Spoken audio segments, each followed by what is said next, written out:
मी या मार्गाशी जुळलो नाही। मी माझं वय 10 वर्षाचं असताना माझे वडील या मार्गाशी जुळले आणि तबला वाजवण्याच्या छंदापायी बाबाची संगत घडली। बऱ्याच वेळा जेव्हा आपण दौऱ्यावरती बाबासोबत गेलो तर सकाळच्या वेळेस किंवा सायंकाळी जास्तीच्या वेळेस बऱ्याच वेळा चर्चा व्हायच्या। बाबा म्हणे इतकं समजावून सांगितल्यावरही सेवक समजत नाही आणि समजले तरीही तत्वशब्द नियमाचं पालन करत नाही। यांना दैवी शक्ती मदत कशी कराल म्हणे। बाबा म्हणे माणसानं कसं राहायला पाहिजे, शांती, संयम। बाबा म्हणे मी सांगतो ते ऐकत नाही, तोच मला उलट विचारते आणि सांगते, उत्तरही तोच देते। अशाने यांना फायदा कसा होईल। याचा अर्थ असा की आपल्यामध्ये संयम नाही।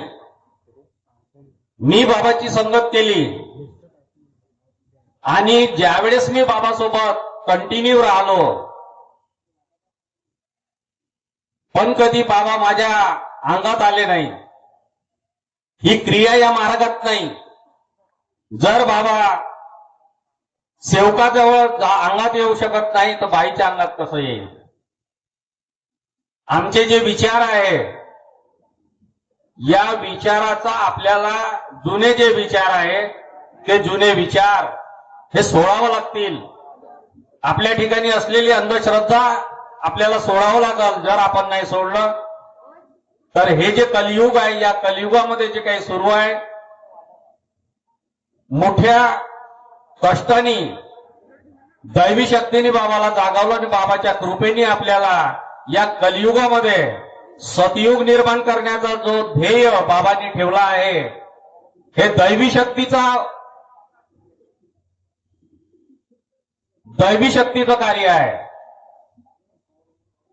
कोणी म्हणतात की अवतार होणार आहे, अवतार होणार नाहीये, अवतार झाला परंतु तो आपल्याला समजत नाही। आणि तो अवतार महान त्यागी बाबा जुंगदेवीच्या रूपाने झाला आणि हा कार्य खूप लांब चालल। चाहे तुम्ही आम्ही असो की नसो पुढची पिढी सुद्धा तेच कार्य करणार आहे। कालांतराने बऱ्याच गोष्टीमध्ये फरक पडतील पण जर आपल्याला आपलं ध्येय साध्य करायचं असेल आणि दैवी शक्ती जर आपल्याला जीवनभर टिकवायची असेल तर आपल्याला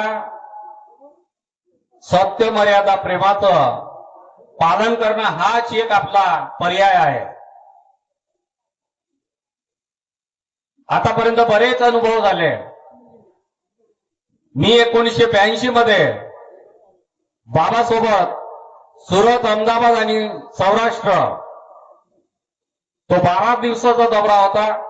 त्यावेळी मी 10व्या वर्गात शिकत होतो। माझे भाग्य की मला बाबासोबत त्या दौऱ्यावरती फिरण्याचा योग आला। सुरतला बाबांनी ज्या मार्गदर्शकाला कार्यक्रम दिला होता त्या मार्गदर्शकाला पहिलेच सांगितलं होतं त्या ठिकाणी चांगले लोक नाही आहेत म्हणून चांगल्या एरियामध्ये चांगल्या ठिकाणी कार्यक्रम घ्या। तरीही त्यांनी आपल्या जिथं कार्यक्रम घेतला त्याच्याकडे जागा कमी होती।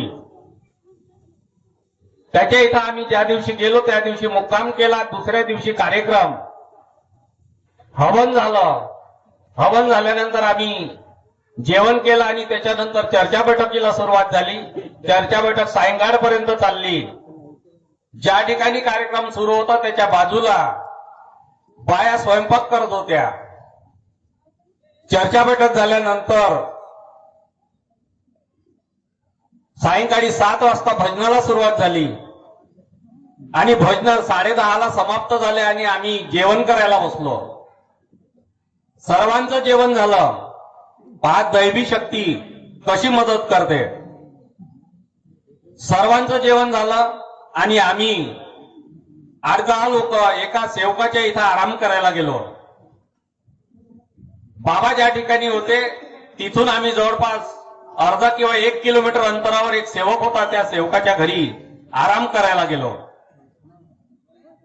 आराम करायला गेलो तेव्हा 11 11:30 वाजले होते आणि मला मळमळ व्हायला लागली.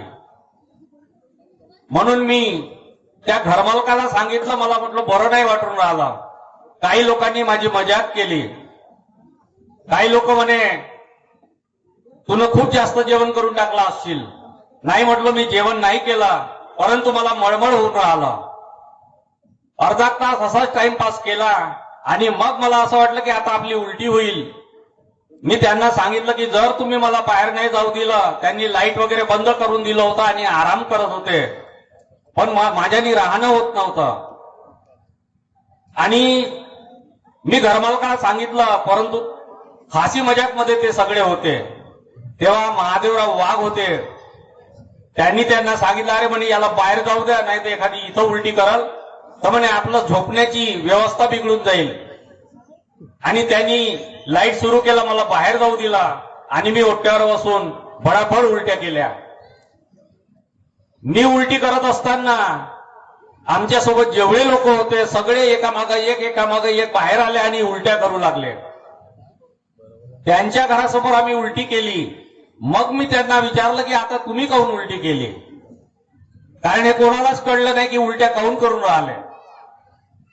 ज्या ठिकाणी मी बसलो होतो आणि उलट्या केल्या होत्या समोर रस्त्यावरती, त्या ठिकाणी डुक्कर आला. त्या डुकरांनी ते उलटी पूर्ण साफ केली आणि मी माझ्या नजरेने पाहिलं, ज्या ठिकाणी तो खराब जागेमध्ये जाऊन बसला त्या ठिकाणी त्यांनी उलटी केली. तोही तसाच करत होता. दैवी शक्तीने कोणावर आच येऊ दिली नाही. थोड्या वेळाने ज्या ठिकाणी बाबा बसले होते, बाबाचा मुक्काम होता, त्या ठिकाणावरून एक सेवक सायकलनी आला आणि तो सेवक काय म्हणते, म्हणे तुमची तब्येत ठीक आहे का? मी म्हटलं सगळं चांगलं आहे. उलट्या झाल्या म्हटलं आमच्या. हो म्हणे, कारण तिथेही उलट्या झाल्या, डॉक्टरला बोलावलाय, जर तुम्हाला बरं वाटत नसेल तर चला म्हणे. तेव्हा आम्ही त्याला सांगितलं आम्हाला काही दवाई घ्यायची आवश्यकता नाही. ज्या ठिकाणी डॉक्टर आले होते त्या डॉक्टरांनी जेवढं अन्न शिजलेलं होतं त्या अन्नाचे नमुने तपासणीसाठी घेऊन गेले. लहान मुलं बाळ होते, त्यांना काही लोकांना दवाई दिली आणि त्यांनी संपूर्ण अन्नाचे नमुने तपासणीसाठी नेले. आणि दुसऱ्या दिवशी दुपारी जवळपास 3 ते 4च्या दरम्यान आम्ही चहा आणि बसलो होतो सेवकाच्या इथं. तेव्हा ते डॉक्टर साहेब आले आणि त्यांनी रिपोर्ट आणला. जेव्हा त्यांनी रिपोर्ट आणला, त्या डॉक्टरचं म्हणणं असं होतं, तुम्ही काल जे जेवण केलं वांग्याच्या भाजीमध्ये जहर आहे. जर तुम्हाला प्रयोग करून पाहत असेल तर मी तुम्हाला दाखवतो. ही वांग्याची भाजी जो कोणी खाईल तो वाचू शकत नाही. तुम्ही वाचलेच कसे म्हणे? काय म्हणते डॉक्टर, तुम्ही वाचले कसे? कारण ही भाजी जो कोणी खाईल तो वाचू शकत नाही. मीराबाईनं जहर पचवला हे आम्ही फक्त ऐकलं, आम्ही पाहिलं नाही. पण या महानत्यागी बाबा जीवनदेवीच्या कृपेमुळे आम्ही अनुभव पाहिला. जहर पचला. इवन त्या मुक्या जनावरावर सुद्धा आपत्ती येऊ दिली नाही दैवी शक्तीने. अशी ही शक्ती आपल्याला महानत्यागी बाबा जीवनदेवजीमुळे लाभली. परंतु आपण समजत नाही. आपल्याला वाटते आपण विद्वान आहोत, कारण आपलं दुःख दूर झालं, आता आपण कसेही वागलो कसंही केलं तरी चालते. मी या दैवी शक्तीचा प्रभाव आणि चमत्कार जवळून पाहिला. जवळून. मी असा बाबांनी कधी म्हटलं नाही की मी भगवान पाहिला, आणि मी असं कधी पाहिलं नाही. परंतु मी बाबाच्या क्रियेला, दैवी शक्तीच्या चमत्काराला जवळून पाहिलं. खूप अनुभव पाहिले मी, जे आपण कधी कल्पनाही करू शकत नाही. अशा गोष्टी दैवी शक्ती समोर आणते. दैवी शक्तीने आम्हाला त्या दौऱ्यामध्ये खूप शिकवलं. दुसऱ्या दिवशी सुरत फिरण्याचा प्रोग्राम होता. सर्व सेवक आणि बाबा बस ठरवली होती. त्या बसमध्ये आम्ही सगळे फिरायला निघालो. तापी नदीच्या किनाऱ्यावरती मंदिराच्या रांगा आहेत. त्या मंदिराच्या रांगेमध्ये बऱ्याच देवी देवतांचे मंदिर आहे.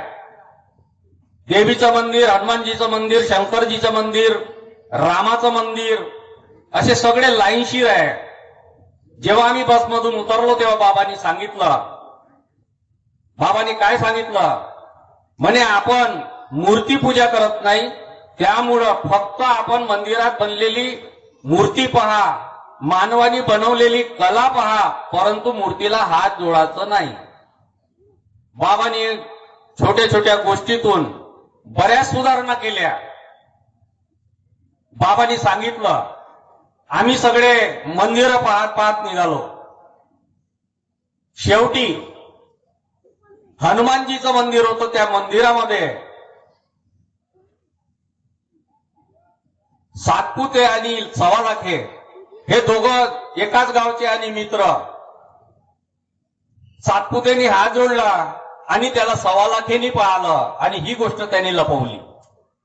सगळेजण पाहत पाहत समोर चालले, परंतु त्यांनी ही गोष्ट ओपन केली नाही. सगळं झाल्यावर आम्ही साई मंदिर पाहायला गेलो. साई मंदिर हे घनदाट वस्तीच्या जागेवर आहे, तिथं मार्केट आहे आणि त्या ठिकाणावरून निघताना फार गर्दीचं ठिकाण होतं. आणि तिथून आम्ही निघालो जवळपास 3:30 ते 4च्या दरम्यान, कारण तिथून आमचा शेवटचा प्रवास होता वापसीचा. तो शेवट साई मंदिर पाहिला. जेव्हा आम्ही सगळे बसलो बसमध्ये 4 वाजताच्या दरम्यान, बसल्यावरती बस निघाली. बस निघाली आणि बसच्या समोर एक गाय आली. त्या ड्रायव्हरनी ब्रेक मारला. तेव्हा हा सातपुते पहा दैवी शक्ती कशी घडवते. कोणी म्हटलं नाही की तू कुठं बसायला पाहिजे, मी कुठं बसायला पाहिजे, हे कोणी ठरवलं नाही. परंतु तो ड्रायव्हरच्या केबिनच्या सीटच्या मागं या तोंडाचा बसला आणि सवालाखे ज्यांनी मूर्तीला नमस्कार केला होता, 3 सीटच्या समोर त्या तोंडाचा बसला होता आणि मी शेवटच्या सीटवर बसलो होतो. जेव्हा या ड्रायव्हरनी ब्रेक मारला तेव्हा हा सवालाखे फुटबॉल सारखा उडाला. हा सवालाखे फुटबॉल सारखा उडाला आणि असा उडाला की समोर बसलेल्या त्या सातपुतेच्या छातीवर याचं डोकं लागलं आणि तो म्हणते मेलो रे बाप. काय म्हणते? मेलो रे बाप म्हणते. आणि तो बेहोश झाला. तो बेहोश झाला आणि मग सगळ्यांना चिंता वाटू लागली. मग गाडी थांबवली बाजूला. मग सगळ्यांनी त्याची सेवा केली. त्याला म्हणे गर्दी नका करू, गर्दीमुळे त्याला चेतना जागणार नाही. त्याला तीर्थ करून दिलं, सगळं केलं, परंतु त्याला होश आला नाही. बाबा म्हणे माहित नाही यांनी काय चूक केली, याचं तो पाहत बसाल, आपण चला म्हणे, तुम्ही याला घेऊन या. आम्ही निघालो. थोड्या वेळाने त्याला तीर्थ करून दिल्यानंतर होश आला. जेव्हा त्याला होश आला तेव्हा तो बाबाला शोधायला लागला आणि आम्ही घरापर्यंत पोहोचलो होतो. तेव्हा तो मागावून आला आणि बाबाला समोर उभं राहून माफी मागितली. तो काय म्हणते बाबाला, बाबा माझी चूक झाली. म्हणे कशी चूक झाली? बाबा म्हणे यांनी हनुमानजीच्या मूर्तीला नमस्कार केला आणि मी त्याला पाहिलं, तुमचा आदेश होता की मूर्तीला नमस्कार करू नका, आणि यांनी मूर्तीला नमस्कार करून आदेशाची अवहेलना केली आणि याचा परिणाम मला भोगावा लागला. आज म्हणे माझा जीव गेला असता बाबांनी मला सांगितलं की याच्यानंतर तू असं करशील का. पहा दैवी शक्ती कशी घडवते आणि आम्ही समजत नाही. हे आमची चूक आहे. जर आपण समजलो नाही तर या जन्मी महान त्यागी बाबा जुमदेवजीच्या माध्यमातून दैवी शक्तीने आम्हाला जागवलं. हा जीवन वाया जाऊ नये. जर आपल्याला आपलं जीवन साधवायचं आहे तर दैवी शक्तीच्या या प्रभावामध्ये आपण आलो. जर आपण आपलं कार्य इमाने इतबारे बाबांनी दिलेल्या तत्वशब्द निमाने केलं तर आपलं जीवन सफल होईल. नुसतं जीवन सफल होणं म्हणजे काही नाही. जसं आजपर्यंत बाबासोबत सोनकुसरे काकाजी आणि राऊत गुरुजी कुठलाही स्वार्थ न ठेवता, कोणी मान देवो न देवो, याच्या पहिले 11 वर्ष कसे कसे निघाले त्यांचं त्यांना माहीत. परंतु त्यांनी कधीही हा विचार केला नाही की कोणी माझा अपमान केला किंवा नाही.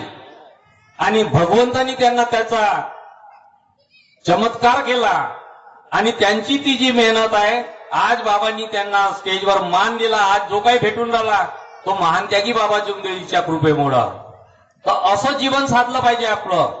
नुसतं स्वार्थ साधला, आज मी कोणाला चिवत्या बनवला आणि माझे पैसे भेटले म्हणजे माझा आजचा दिवस निघाला, संपलं. परंतु आपण उद्याची विचार केला नाही. पण जीवन जर आपलं लांब आहे, एक दिवसाचं नाही, आणि जर आपल्याला या मार्गाशी जुळल्यावर जर आपण बाबांनी दिलेल्या तत्व शब्दनियमाचं पालन केलं नाही तर हा जन्म वाया गेल्याशिवाय राहणार नाही. म्हणून माझी सर्व सेवकांना हात जोडून एवढीच विनंती आहे की बाबांनी दिलेल्या तत्व शब्दनियमाचं पालन करा. मी सुद्धा करण्याचा प्रयत्न करील. इतकंच बोलून मी माझ्या शब्दाला विराम देतो. सर्वांना माझा नमस्कार. धन्यवाद.